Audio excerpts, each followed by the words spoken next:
there, pumpkin pies. Today I'm going to break down for you my Shadows of Samhain spread design so that you can try it for yourself. And it's a 6-card spread design, as you can see, and as usual with all of my layouts and breakdowns, I'm not going to be turning the cards over. This spread design is just literally for display purposes, to make it easier for you to visualize doing this reading for yourself, or indeed coming and purchasing one from me. So it's not a dummy reading. I'm not going to be giving interpretations. I'm not going to be turning cards over. It's literally just something to look at while you get the gist of what each of the 6 spread positions actually are. So I just want to clarify that. So I'm going to talk you through what you can see in front of you. These backings are from the Deviant Moon Tarot. This is the deck that I'm working with, just so you've got something to look at and I can point out what each of the positions are. I've got my little jack-o'-lantern here, and I'm going to talk you briefly through the 4 crystals that you can see over on this side. I always tend to put crystals into my readings that I do for clients. I use them to just kind of lend focus and lend intention to the reading and bring a little bit of extra punch and a little bit of fizz to the reading as well. I do not actively really purchase crystals anymore, but I am lucky enough to have a collection that enables me to be able to use crystals for my my readings, and it really helps. It really just brings something else to it, and it keeps things exciting for me. So I briefly just want to mention I've selected 4 crystals that I find to be really good for my work with Samhain and Halloween readings, and the kind of ritual that I do at the time of Samhain, the kinds of themes and contemplations that Samhain brings up. These are 4 crystals that I really enjoy working with. So first of all, in the top corner I've got a piece of snowflake obsidian. Now for me, one of the key things that I use snowflake obsidian for is to illuminate what might be in the dark. So it's really about bringing things into illumination from the darkness, and that can mean bringing more certainty and realization to an area of misunderstanding or confusion, or it could be about taking the torch of your consciousness and shining it into the dark corners of your shadow in the human psyche.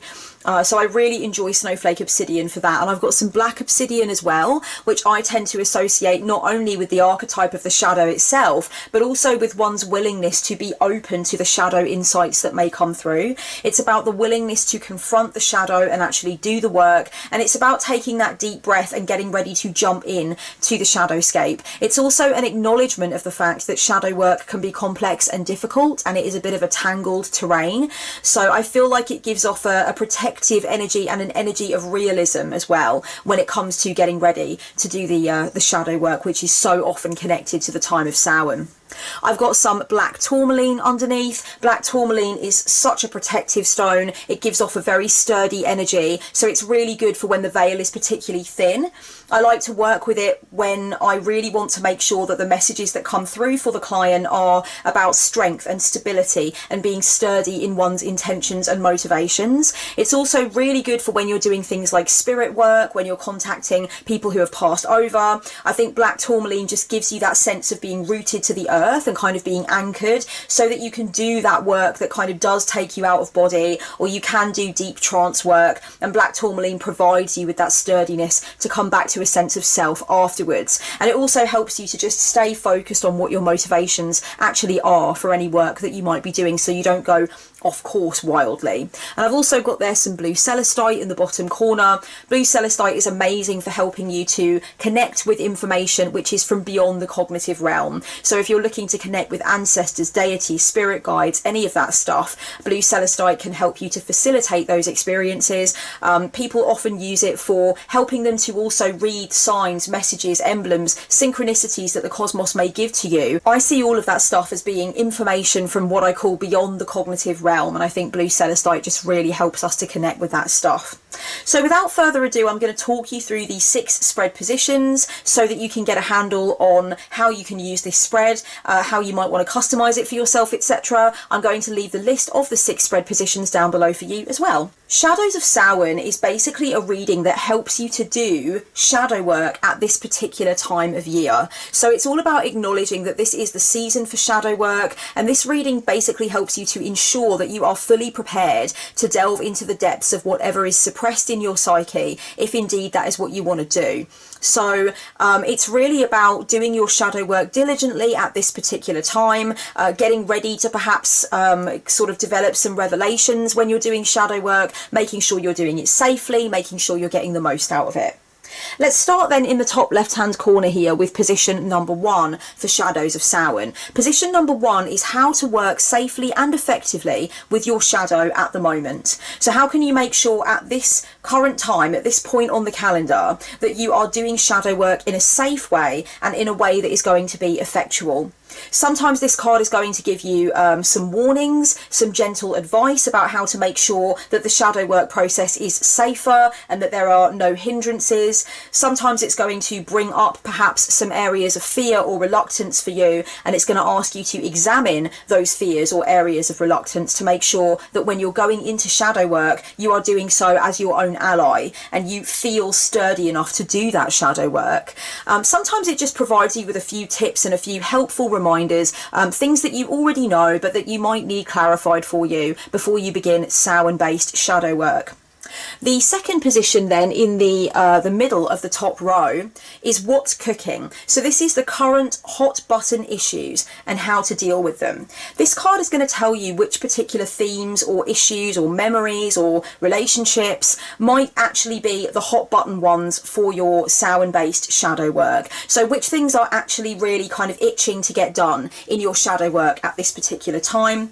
This card may just clarify things that you plainly and clearly already know. You might have a very strong sense of what needs to come through in your Samhain shadow work, and the card may just reiterate that for you. Now, for other people, this second card is going to be a surprise. There may be things that come up that you really didn't think you were going to have to explore in your Samhain shadow work, and this second card might actually give you a nudge in a particular direction that you weren't actually expecting to come across in shadow work. Now, obviously, you do not have to full on take the advice of this second card. If something doesn't feel right, if it doesn't resonate, or if you feel like there's things you'd rather be exploring in shadow work, then that's absolutely fine. But the second card just gives you some ideas of what might be the hot button issues that you're going to want to explore with your Samhain based shadow work. The third spread position over in the far right corner is looking at the year in focus. So here we're going to process your failures, regrets and disappointments in particular from the year so far. Now, some of you might want to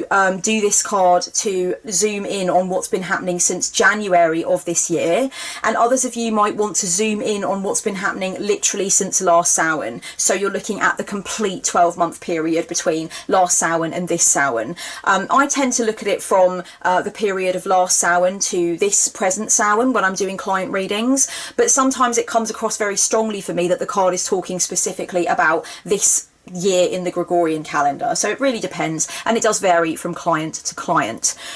So really having a look at your failures, your regrets, your disappointments, the areas where things weren't going quite right for you, and we're really looking at kind of the not too distant past. So as I mentioned, it's the year in review essentially, and looking at the things that have gone a bit pear-shaped, the things that didn't quite rise in the oven, and this gives you a chance to get honest with yourself about where things have gone wrong, where things haven't really been too crash hot for you, and whereabouts you have been feeling sad or unfulfilled in some way. It's a really honest card. It asks you to sit with the things that are not quite rising in the oven as you would like, and take some time to be honest with yourself about those things that you might feel you want to tweak or change, or just areas of grief that you feel you might need to acknowledge, and you might need to kind of go through some mourning and some sadness about things that have left your life. Card number 4, which is the first one on the second row, is a very important spread position. This one is what you need to know about self-honesty during shadow work. Now, whenever we embark on some shadow work, we have to be aware that we could have some blind spots and some weak areas, basically. For instance, there may be a specific thing in your life that you do need to focus on in shadow work, but maybe you're avoiding it, maybe you're trying to ignore it, maybe you're trying to pretend it's not as important as it actually is. So if that's the case, then this card is going to direct you to that blind spot, and it's going to ask you to make sure that you actually examine that specific thing and you don't ignore it or suppress it.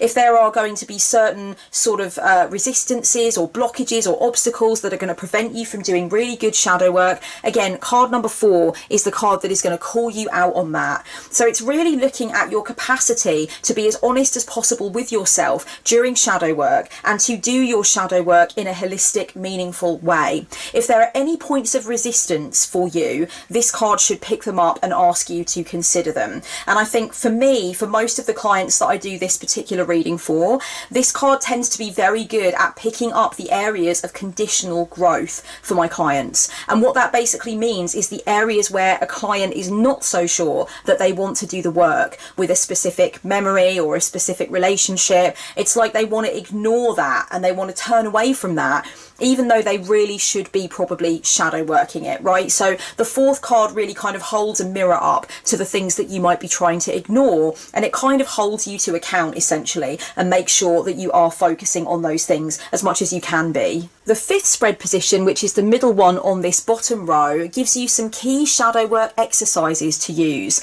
and the card specifically focuses on exercises and mindsets that you can bring into action from Samhain right through until Imbolc of the following year. So we're really looking at making sure that the shadow work is not just for Samhain, but it goes right through until the breaking of the light in the following year. So let's have a look with card number 5 then at the key exercises, key mindsets, key things you might want to try from Samhain through until Imbolc. This card can be very exciting. Lots of different things tend to come up for lots of different clients in this regard. So sometimes it really shows that a client might want to do group shadow work or meditation, guided visualization, journaling.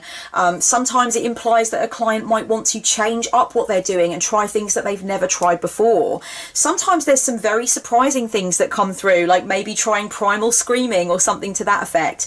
And sometimes this card really just focuses on mindsets that you're going to want to bring to your shadow work. So really looking at how you can shift up your mindset to do shadow work in a more effective way.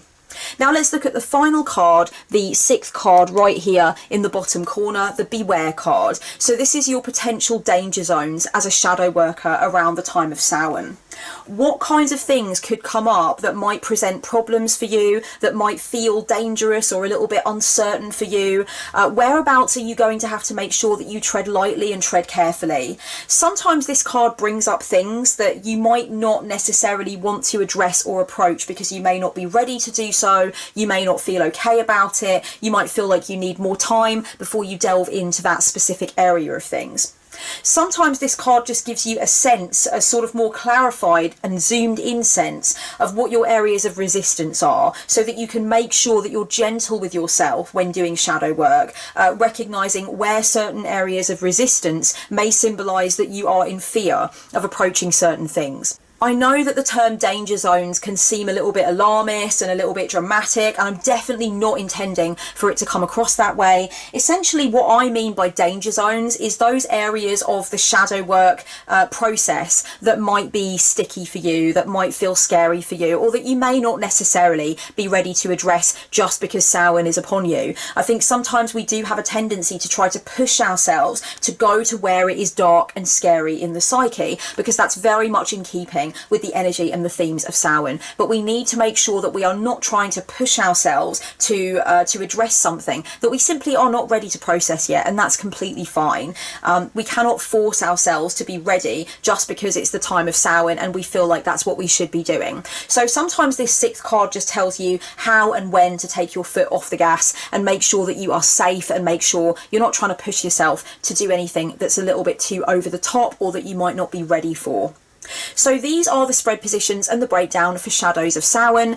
Feel free to try this spread for yourself. Feel free to mix it up and customize it to your specifications. If you would like to have this reading done with me, then please do come and book in over at my online store. I'm going to leave the details for you below, and I'm also going to leave for you the link to my other spread designs for Samhain and Halloween as well. Please do be aware, guys, that it is at this point in the month much safer to book the email or video format if you want to make sure that you get your reading before the date of Samhain. My Skype schedule is filling up a little bit more now, so you do not have as many dates and options open in October. So we are booking sort of more into November now, save 1 or 2 days. So if you want to make sure that you get your reading from me before the time of Samhain, please do book the email or video format. I am making sure everybody that books those formats is delivered before Samhain Eve, and that is a firm promise that I make to my clientele every year. So I will do my damnedest to make sure everyone's is delivered before Samhain. season. If you want to share this particular spread design in your blog, on your channel, or in Facebook groups, please give credit where credit is due. It would be so great if you would let people know that you found the original design over on my channel. And just a disclaimer, any similarity to any other spread that is out there is completely coincidental. I design my spreads very much from scratch, and I actually very rarely go looking for spread designs from others. I'm very much about creating my own, so any similarity is purely coincidental. Please do keep that in mind, because I know there are lots of people beavering away, busying themselves designing spreads at this time of year, and I don't want anyone to think that I've stepped on their toes. Of course, there is a lot of overlap with the themes and spread positions and that kind of thing, so